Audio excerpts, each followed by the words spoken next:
up, peeps? Tool Cane here. Tell you, we got strange times ahead. Strange times.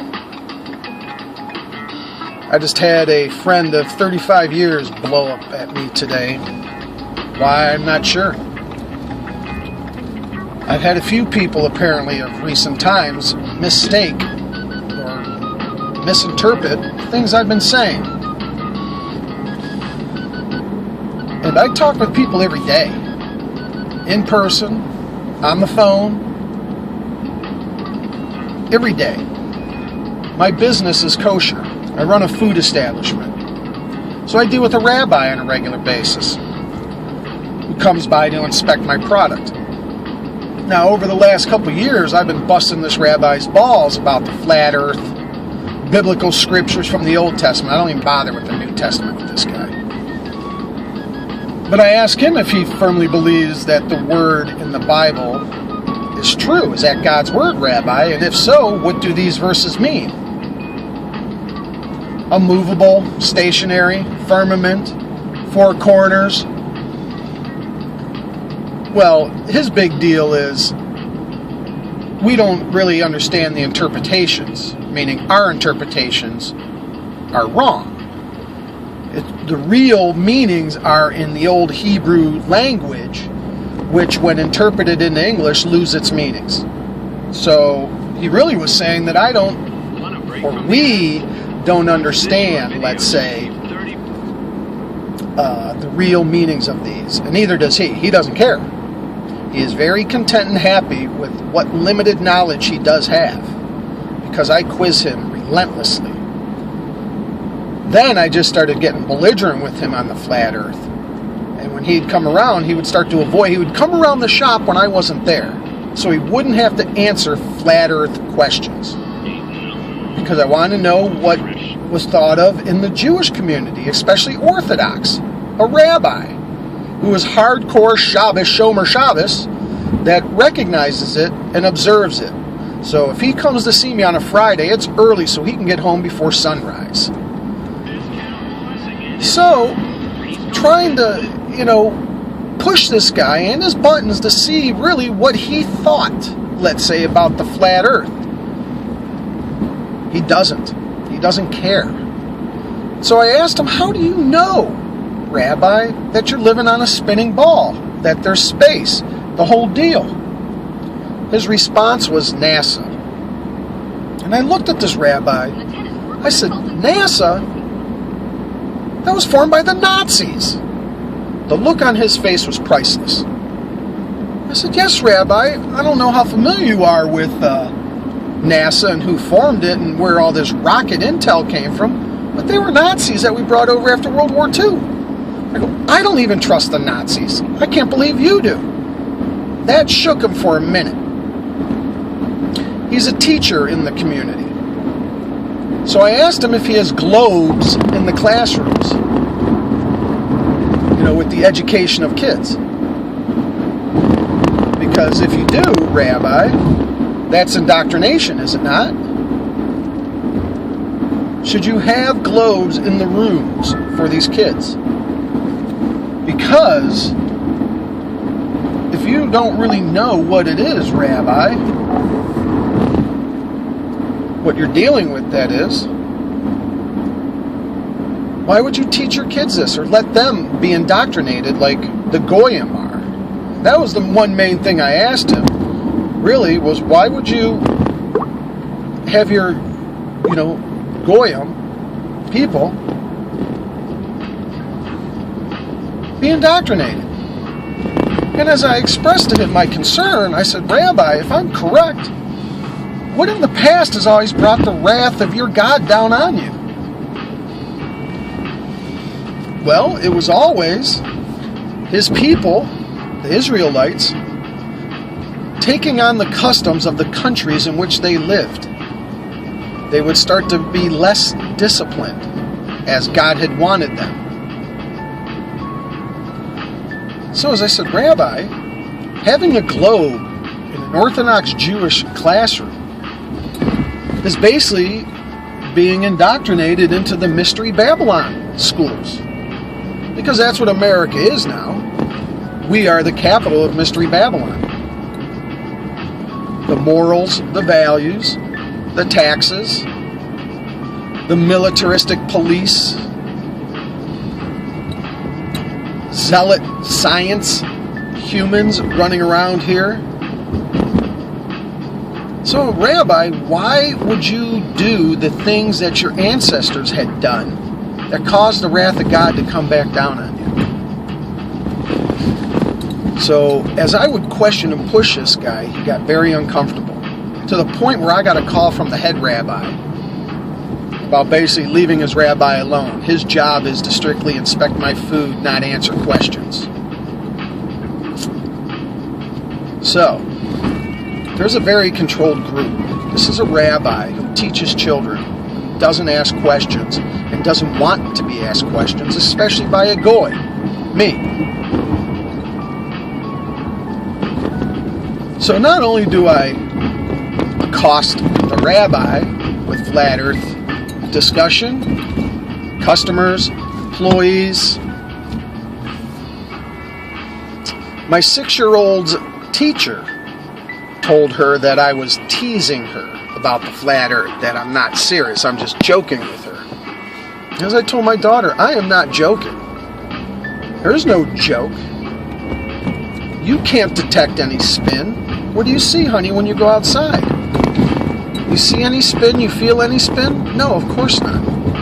You'll never see curvature.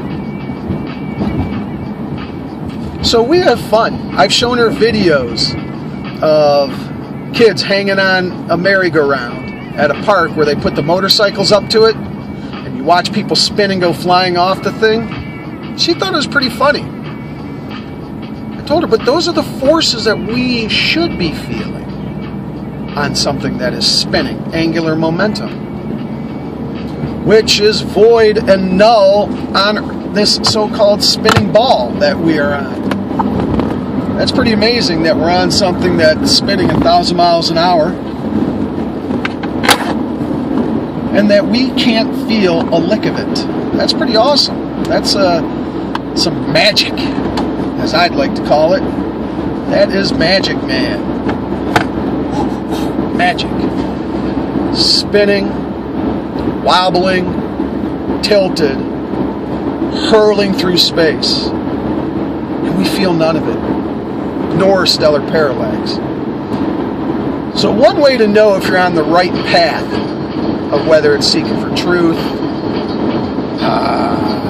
trying to figure out who's put the deception behind you, wanting it to end. You know you're on the right path when you find these things out behind your tires of your car. I don't know if you guys can see this thing, but that is a tire tack. These were thrown out behind my car. So you got people throwing tire tacks out behind your tires. You got friends of 35 years exploding on you. You have nobody that apparently you've been dealing with the last few days. Business, suppliers. I had told a supplier I wanted something changed. Never happened. Told an employee I wanted them to work special yesterday. They came back and asked about the wrong day. So there's something going on with our ability to communicate with each other, especially in person, and the fact that we're sending people off. Again, the divide and conquer. If you got people worrying about making tax bills, mortgages, who your next president's going to be, which doesn't matter, our elections are rigged. If they can keep you fighting, even with your friends of 35 years, over nonsense, they've won. They have won. Divide and conquer. Little fiefdoms all over this place. And if you think about how the elitists live in America, it is identical to the way old Europeans lived. Accumulate as much material possessions as you can at the behest of your fellow man. America was supposed to be founded on the idea of helping your brother, not shitting on him. But that's kind of what we do here in America now. We shit on each other make sure we get ours. Maybe that's why I get shit on, because I'm not that type of dude. I help out a lot of people. Employees, friends, customers, random people. I'm the president of a charity that operates out of a small town in Cleveland. And that's all we were trying to do, was help people.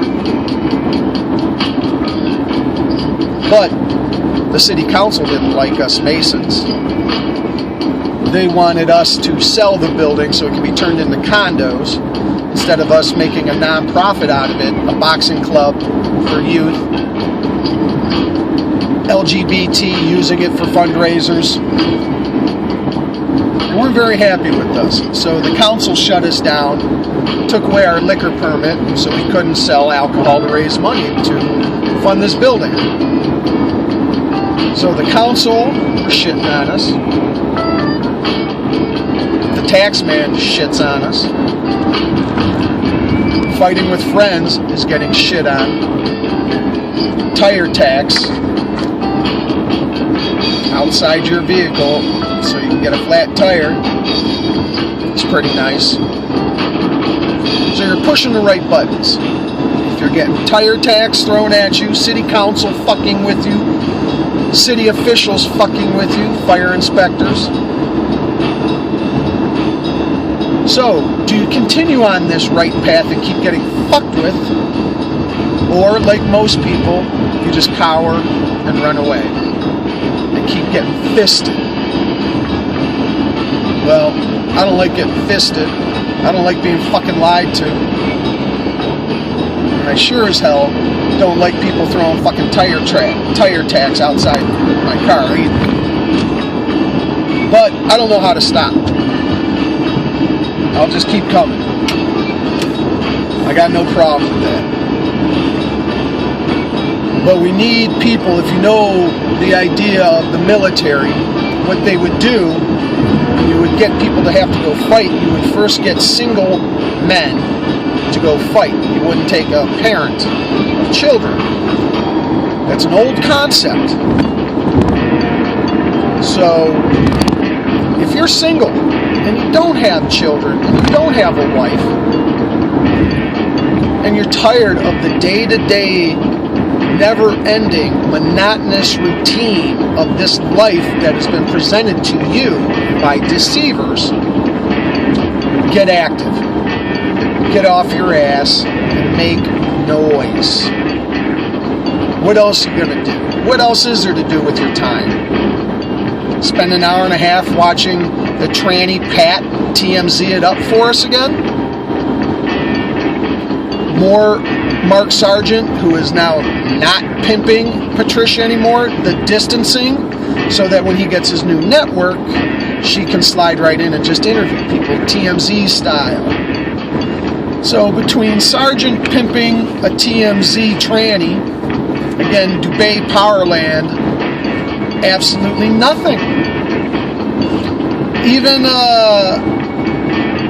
Concave Steve, he won't even answer questions about the rectilineator experiment. I got a few questions for that a-hole.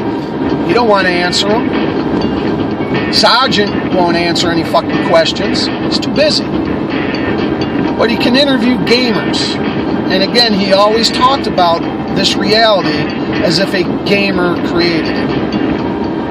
No gamers, military-industrial complex, TMZ tranny, flatlines matter. Keep fighting the fight. Don't let people intimidate you with tire tax. Don't let people intimidate you with their fucking baller parroting of science. And don't get caught up in the TMZ hype style, keeping up with the Kardashians, Sargent hotel room shenanigans, boner videos. Don't waste your time with that shit no more. Because, like the eunuch he is, he will not finish the job. As I said, that sex tape that had no sex, if he was a real man, he would have banging both of those chicks, shooting loads all over their faces while giving the Masonic hand signs to the camera while fucking them. If he was a real American man. But a eunuch will be ridden like a little pony bitch, not like a real man. So, if that's your style, fine. TMZ, eunuch, non-sexual, testosterone-driven man, male, go for it. But no matter where you live, no matter how many physical people you have around you, just get in people's faces. Do not let it rest. Ask them how they know their reality is real. How do you know we're spinning? You know when you're hot, you know when you're cold, you know when you're tired, you know when you're hungry, you know when you're horny, you know when you got to take a shit. Well, how do you know you're on a ball that's spinning at 1,000 miles an hour with water sticking to the bottom of it? How do you know that? And then also, ballers, I'm getting tired again of you trying to engage in discussions of gravity, claiming that inanimate objects communicate with each other through gravity. You guys are fucking high. Quit smoking cigarettes dipped in formaldehyde. Alright? You're getting fucking crazy. Inanimate objects do not communicate. You tell me to jump off a bridge if I don't believe in gravity, what happens? I fucking fall. Why? Because the atmosphere cannot support me. Period. That's an end of a discussion. There's no force pulling me down. I weigh 230 pounds. Fairly massive individual. The atmosphere cannot hold me. Water can barely hold me. It's not because of a force, it's because of my mass. Find me a thick enough substance that can hold me up, and then I will be supported and not fall. And there is no pull. So, ballers, keep pulling this.